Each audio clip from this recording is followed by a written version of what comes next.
So next we're going to hear from somebody who's really been at the sharp end himself, who's new-ish to the Halo network, but is also a recent angel investor. So really pleased to welcome, to hear the words of wisdom from Robbie Wright. Thank you.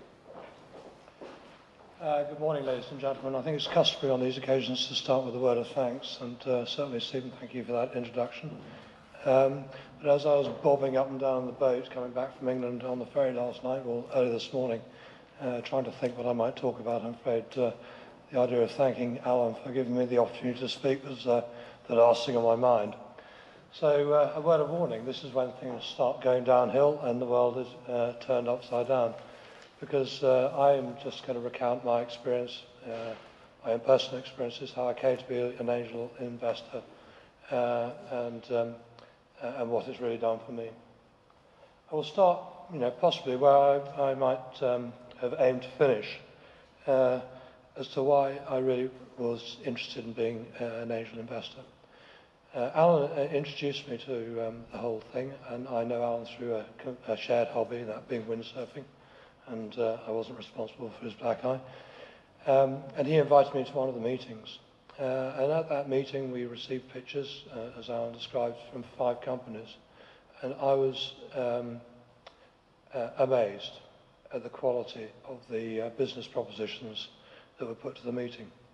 And in the 3 meetings that I subsequently attended, has given me an immense amount of hope, I suppose, for the future, but also made me very, very interested in the whole subject of angel investing.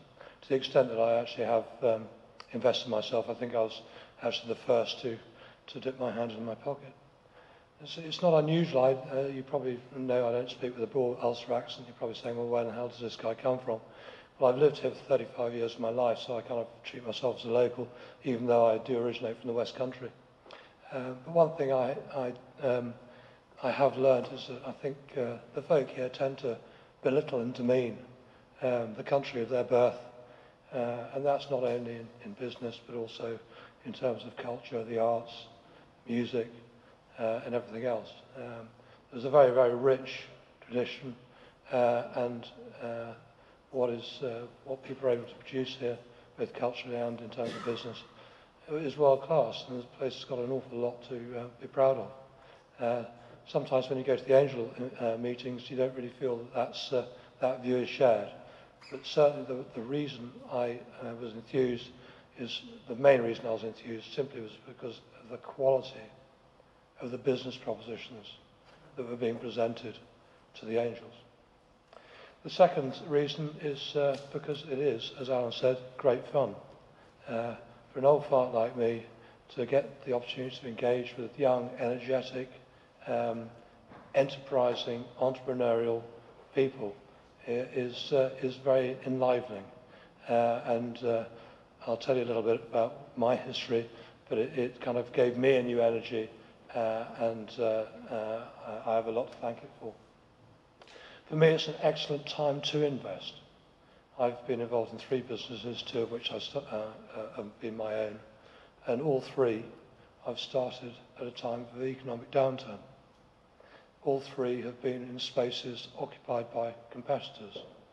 But as we all know, during times of an economic downturn, when people are wondering how they're going to put petrol in their very expensive car they got in the car park, how they're going to keep people on the payroll, there's always an opportunity for a young person, a young, enterprising, energetic person who wants to deliver that little bit more, who's prepared to get out and wear out the soles of his shoes rather than the seat of his pants, deliver better service to the customer. There's always an opportunity for them to make a mark and get established in business, particularly when other people are in more defensive mode. So it's a good time. So that's why I'm happy to invest now.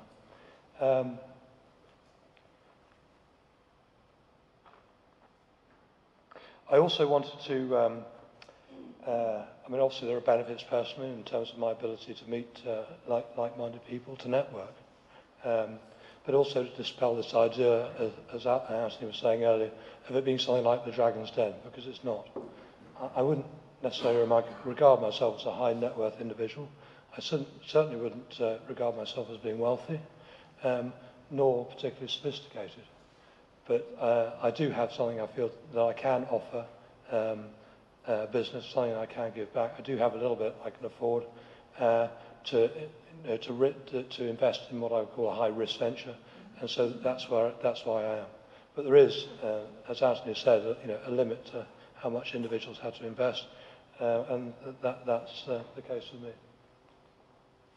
So a little bit about my background. Where do I come from? Well, the last business I started from scratch in 1997 was a company called Disclair Limited.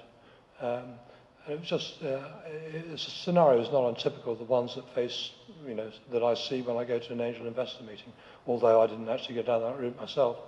My mother fell downstairs, had a hip operation, and that kind of opened my eyes to the whole idea of care of the elderly, particularly the change in the emphasis of care, which I thought was going to happen between institutional care and care in the community. So I travelled to Europe, saw what was going on in Germany, and did a bit of research on what was happening in Japan, who have a very ageing population, and decided that I'd start a business concentrating on community care equipment and services, primarily aimed at the NHS. So I started that business. It was very successful. We ended up with a head office and warehouse here in Belfast and a large service centre and depot in the northwest of England. The opportunity came along. I thought it was a good. Obviously, every business has its Achilles heel. Every business has its strengths. I felt there were downside risks in my business, and so I sold the business in 2005. And it was the right decision for me. Sold the business very well. And since then, I've been kind of windsurfing and on the beach pretty much, climbing mountains in the Andes and doing various other things. And the intention being that I would actually earmark some of the proceeds of that sale to reinvest in another new start business. And that's kind of happening slowly in the background. So that's really kind of why I engaged with angels. Before that, I was the director of Supermac. So I've been through a kind of trade sale, if you like. We sold to Joe Sainsbury's, some of you might know that. So I've been through the rigours of a fairly major business sale. Before that, I was a restaurateur. And going back into the kind of archaeological depths of my life, I suppose, I had a degree in zoology. And one thing I have found useful the studies into primate behaviour. So how did I get involved? Well, Alan, who I windsurf with, just asked me to come to one of the angel investors meetings, and I heard these 5 pitches. And one particular, to go back a step, when I sold the business, I decided there were 2 things I hadn't really done with my life. One was get involved with an internet business, and that idea appealed to me because everything I'd done before has been completely different. And the other thing is rob a bank. So I decided maybe I'll forget the bank robbery and I'll start an internet business. So when I turned up to this first angel meeting, lo and behold, one of the companies that pitched was this business trading under the name of Sonic Academy, and they were an internet-based business, or rather they'd expanded their original face-to-face business onto the internet, and they were looking for investment. It was a very complicated setup. There were 2 companies.